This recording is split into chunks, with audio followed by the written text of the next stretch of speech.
자, 우리가 열왕기상을 계속해서 수요일 날 저녁에 우리가 살펴보고 있습니다. 솔로몬이 성전을 완공하고 나서 하나님 앞에 이제 기도를 드립니다. 그런데 오늘 여기 본문을 보니까 이제 솔로몬이 기도를 마칩니다. 기도를 마치고 백성 앞에서 일어나서 큰 소리로 하나님께 감사와 찬양을 드립니다. 그리고 그는 하나님께서 이스라엘 백성에게 주신 약속을 지키셨음을 선포하고 또 하나님께서 늘 백성과 함께 하시며 그들의 마음을 떠나지 않도록 기도를 합니다. 또한 백성이 하나님의 율법을 지키고 하나님의 길을 따라 충실히 살아가기를 당부합니다. 이를 통해 하나님의 뜻이 온전히 이루어지고 모든 민족이 여호와가 참 하나님이심을 알게 되기를 바라고 있습니다. 자, 이러한 오늘 말씀을 통해서 본문을 가지고 하나님의 임재와 동행이라는 제목으로 오늘 말씀을 짧게 살펴보도록 그렇게 하겠습니다. 여러분, 본문 57절에서 솔로몬은 이렇게 기도합니다. 같이 한번 읽어보겠습니다. 시작. 우리가 하나님 여호와께서 우리의 조상들과 함께 계시던 것 같이 우리와 함께 계시옵고 우리를 떠나지 마시오며 버리지 마시옵고. 아멘. 자, 이 말씀은 하나님의 신실하심을 보여주는 말씀입니다. 하나님은 이스라엘 백성과 맺으신 언약을 지키시며 그들과 늘 함께 하셨습니다. 우리가 잘 아는 것처럼 그들이 출애굽할 때도 구름 기둥과 불 기둥으로 그들과 함께 해주셨고, 또 광야에서 메추라기와 만나로 하나님께서 그들을 인도해 주시고 그들에게 공급해 주시고 그들과 함께 해 주셨고, 또 성전이 완성된 이 순간에도 하나님은 우리가 지난번에 살펴보았지만 그 성전에 하나님의 이름을 두시며 백성들에게 내가 너희와 함께 있다라고 그렇게 약속을 하셨습니다. 이처럼 하나님은 이스라엘 백성들을 처음부터 끝까지 단 한 번도 그들을 떠나지 않고 늘 그들과 함께 해 주셨습니다. 여러분, 이 약속, 내가 너희와 함께 있다라고 하신 이 약속은 오늘 우리에게도 동일하게 적용이 되는 줄 압니다. 예수님께서 마태복음 28장 20절에서 내가 세상 끝날까지 뭐라고 합니까? 너희와 항상 함께 있으리라. 여러분, 이것은 신약시대 때 초대교회 성도들에게만 약속하신 말씀입니까? 아닙니다. 오늘 이 시대를 살아가는 우리에게도 동일한 약속입니다. 내가 세상 끝날까지 너희와 항상 함께 있으리라. 이 약속은 이성호에게만 준 약속이 아니라 우리 장로님들에게만 준 약속이 아니라 하나님을 믿는 모든 자들에게 하나님은 동일하게 이 약속을 주셨습니다. 여러분, 우리의 삶이 힘들고 외로울 때 하나님은 결코 우리를 떠나지 않으십니다. 우리가 비록 하나님이 내 곁에 없는 것처럼, 하나님이 나와 동행하지 않는 것처럼 느낄 수도 있지만, 그러나 그거는 착각이죠. 하나님은 단 한 번도 우리를 떠나신 적이 없으십니다. 왜? 하나님이 우리를 택하셨기 때문에. 오늘 우리가 새벽에도 우리가 살펴봤지만 하나님은 우리를 창세 전에 우리를 선택하셨어요. 우리가 어떻게 생겼는지, 우리의 학벌이 좋은지, 우리가 잘났는지 못났는지 그런 것도 없을 그때, 아무것도 없을 그때 하나님은 우리를 택하셨습니다. 그것은 뭡니까? 곧 우리의 어떤 외적인 조건을 보고 택한 것이 아니라는 것입니다. 그렇기 때문에 우리가 나쁜 놈인지 착한 놈인지 이런 걸 보고 택한 것이 아니라는 거예요. 그렇기 때문에 우리가 하나님 앞에서 범죄했다고 해서 하나님이 우리를 버리시냐? 아니라는 거예요. 절대 버리지 않는다는 거예요. 왜? 하나님은 그걸 보고 우리를 택한 게 아니니까. 그래서 그렇기 때문에 하나님은 결코 우리를 떠나지 않으십니다. 직장에서의 어려움, 또 가정에서 갈등, 마음의 상처 속에 우리가 있을 때도 하나님은 언제나 우리 곁에 계십니다. 시편 139편 7절 10절은 이렇게 말합니다. 내가 주의 영을 떠나 어디로 가며 주의 면전에서 어디로 피하리이까? 주의 손이 나를 인도하시고 주의 오른손이 나를 붙드시리이다. 그렇습니다. 이 시편의 기자의 고백처럼 주님은 늘 우리를 떠나지 않고 우리와 함께 하시며 우리를 붙드시고 인도하십니다. 그분이 바로 우리가 믿는 하나님이십니다. 그러니 저와 여러분들 내가 너희와 영원히 항상 함께 있으리라 라는 이 약속을 붙잡고 날마다 여러분들 담대하게 살아가시기를 바라겠습니다. 하나님이 나와 날마다 함께하고 있다라는 이 약속을 확신하는 사람이 어떻게 세상 속에서 낙심하고 절망하고 쓰러질 수가 있겠습니까? 힘든 상황 속에서도 하나님이 나와 함께하고 계신다, 하나님이 나와 동행하고 계신다 라는 걸 아는 사람은 절대로 힘든 상황 속에서도 흔들리지 않을 줄 압니다. 그러니 여러분, 오늘 이스라엘도 하나님은 단 한 번도 그들을 떠나신 적이 없습니다. 그들을 끝까지 그들과 함께 하셨습니다. 그런 것처럼 오늘도 저와 여러분들과 끝까지 함께하고 계십니다. 이 사실을 믿고 여러분들 담대히 살아가시기를 바라겠습니다. 자, 그런데 우리가 더 깊이 하나님의 임재를 경험, 임재라는 건 하나님이 나와 함께 하심을 말하는 거죠. 하나님의 임재를 경험하며 하나님과 동행하는 삶을 살려면 준비해야 할 부분이 있습니다. 오늘 여기 솔로몬은 58절에서 우리의 마음을 주께로 향하여 그 모든 길을 행하게 하시오며 우리 조상들에게 명령하신 계명과 법도와 율례를 지키게 하시기를 원하오며 라고 그렇게 기도합니다. 이 기도는 더 깊은 하나님의 임재를 경험하며 하나님과 동행하는 삶을 살기 위한 중요한 조건을 제시하고 있는 것입니다. 우리가 하나님이 늘 나와 함께하고 계시고 또 그리고 내가 하나님과 동행하는 삶을 살기 위해서 중요한 조건, 그것을 지금 제시하고 있다라는 것입니다. 그것이 뭡니까? 하나님 보니까 우리의 마음이 하나님께로 향하고, 그리고 하나님이 원하시는 길로 행하며 또 하나님의 말씀에 순종하는 삶, 이것이 바로 조건이라는 것입니다. 그랬을 때 우리는 하나님의 임재하심을 더 확실하게 느끼고 더 하나님과 온전히 동행하는 삶을 우리는 살 수 있다라는 것입니다. 그렇습니다. 여러분, 우리의 마음이 하나님께로 향하는 자, 늘 하나님을 향해 우리의 마음이 열려 있고 우리의 마음이 늘 하나님을 바라보는 자, 여러분, 그 사람이 어찌 하나님의 임재를 느끼지 못하겠습니까? 그런데 온통 우리의 마음이 세상으로 가 있는 사람이 여러분 하나님의 임재를 느끼겠습니까? 그런 사람이 하나님과 동행하는 삶을 살겠습니까? 오래간만에 합니다. 천만에 만만에 콩떡이죠. 제가 이 이야기를 하면 다른 교회 가서 이 이야기를 하는 거 막 웃더라고요. 천만에 만만에 콩떡이죠. 마음이 세상에 가 있는데, 마음이 딴 곳에 가 있는데 어떻게 하나님의 임재를 느낄 수 있고 어떻게 하나님과 동행하는 삶을 살 수가 있겠습니까? 온통 마음이 세상에 집중되어 있는데. 그러나 여러분들, 우리의 마음이 하나님을 향하는 사람, 그 사람은 오직 하나님밖에 없어요. 오직 하나님만 바라봐요. 그러니 하나님의 임재를 날마다 느끼는 거예요. 그리고 나와 함께 하시는 그 하나님을 내가 느끼고 그 하나님과 동행하는 삶을 더 온전하게 살아가는 것입니다. 그러니 저와 여러분들 정말 우리의 마음을 항상 하나님께로 향하시는 저와 여러분들이 되시기를 바라겠습니다. 다윗은 시편 27편 8절에서 너희는 내 얼굴을 찾으라 하실 때에 내가 마음으로 주께 말하되 여호와여 내가 주의 얼굴을 찾으리이다 하였나이다 라고 이렇게 고백합니다. 저와 여러분들, 우리도 하나님의 얼굴을 날마다 찾으시기를 바랍니다. 세상 것 찾지 말고 세상을 향해 우리의 마음, 세상을 바라보는 우리의 마음이 아닌 하나님의 얼굴을 찾는 우리의 마음이 되시기를 바라겠습니다.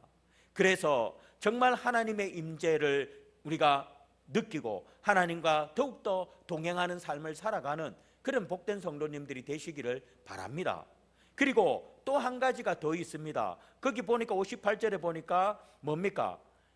하나님이 원하시는 길로 행하며 라고 합니다. 58절에. 여러분, 이거는 하나님이 원하시는 길로 행하며는 뭡니까? 순종의 삶이지요. 그리고 뒤에 나오는 하나님 말씀에 계명 나오잖아요. 그 8절 뒤에 보니까 주의 조상들에게 명령하신 계명과 법도와 율례를 지키게 하시기를 원합니다. 이건 다 뭡니까? 순종입니다. 하나님 말씀의 순종입니다. 그렇습니다. 순종은 하나님의 임재와 동행의 핵심입니다. 여러분들, 순종하는 사람은 그 순종의 삶 속에서 하나님의 임재를 느낍니다.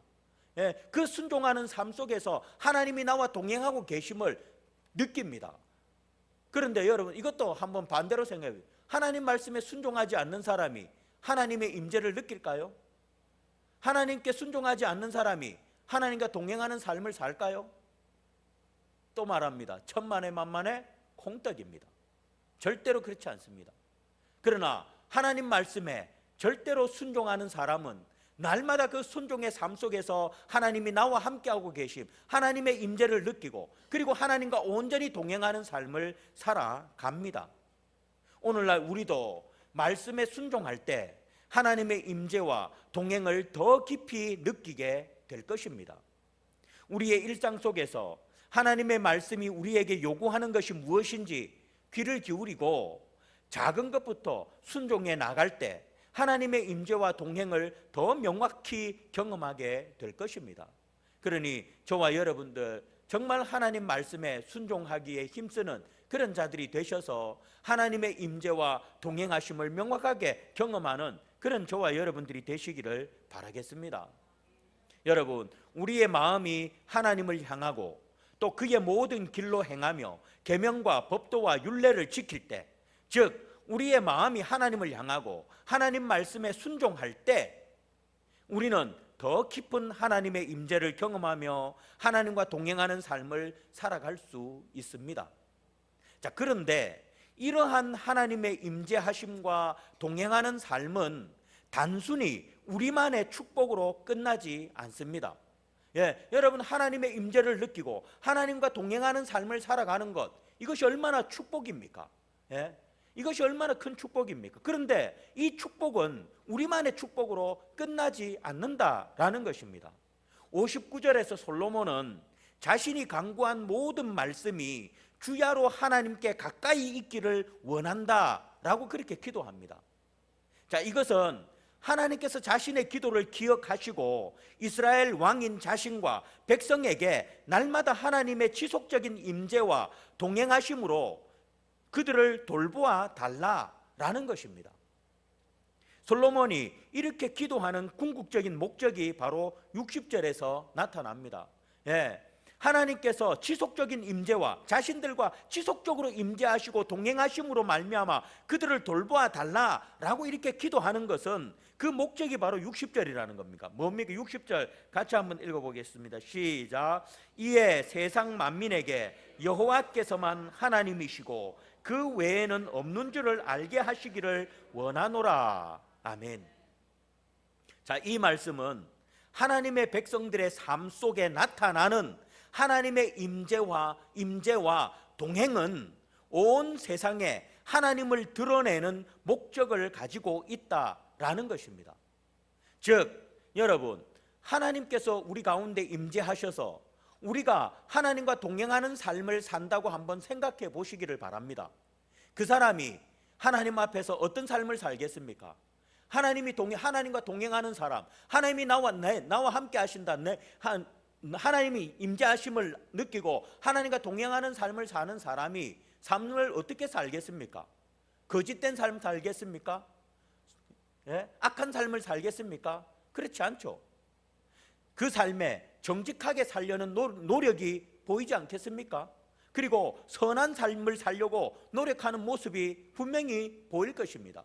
왜? 그는 하나님의 임재하심을 알고 하나님과 동행하는 사람이기 때문입니다. 그렇기 때문에 어떻게 해서라도 하나님 앞에서 선한 삶을 살려고, 정직한 삶을 살려고 노력할 것입니다. 왜 노력한다는 말을 제가 하냐면 우리는 연약해서 자꾸 쓰러지기 때문입니다.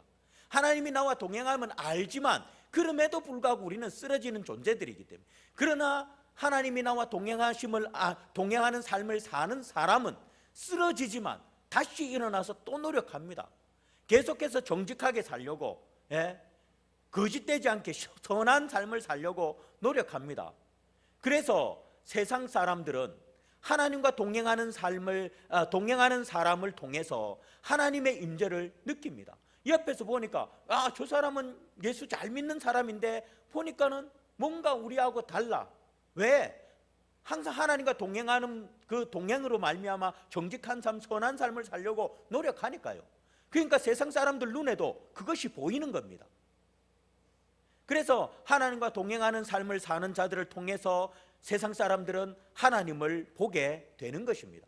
그래서 그것이 우리만의 축복이 아니라 세상 사람들에게도 축복이라는 거예요. 왜? 하나님을 볼 수 있는 것이 얼마나 축복입니까? 하나님을 봐야 그들도 하나님과 동행하는 삶을 살 거 아닙니까? 하나님을 볼 줄 모르는데 어떻게 하나님과 동행하는 삶을 살겠습니까?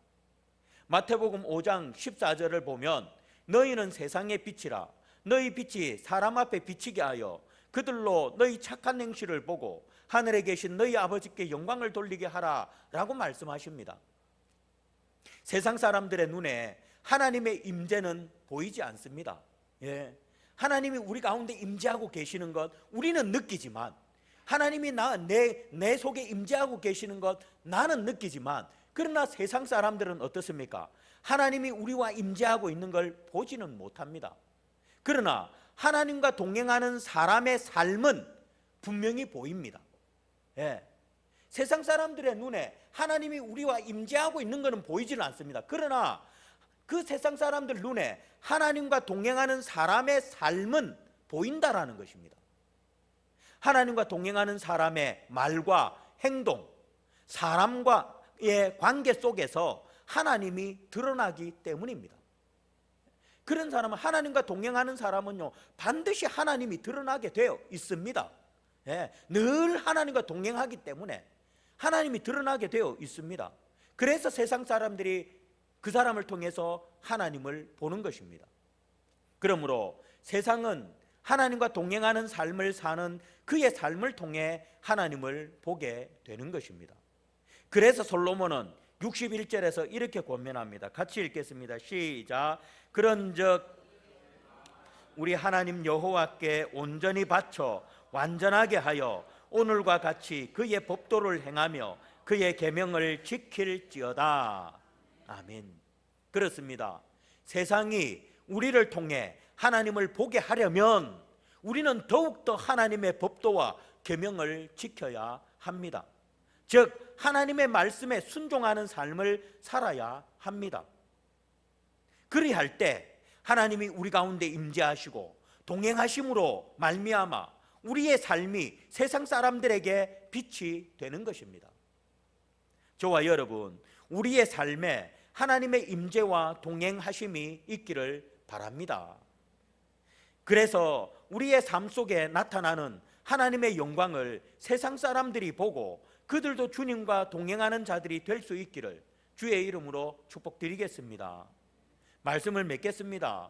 사랑하는 성도 여러분, 하나님은 어제나 오늘이나 영원토록 우리와 함께 하시며 우리를 떠나지도 버리지도 않겠다고 약속하셨습니다.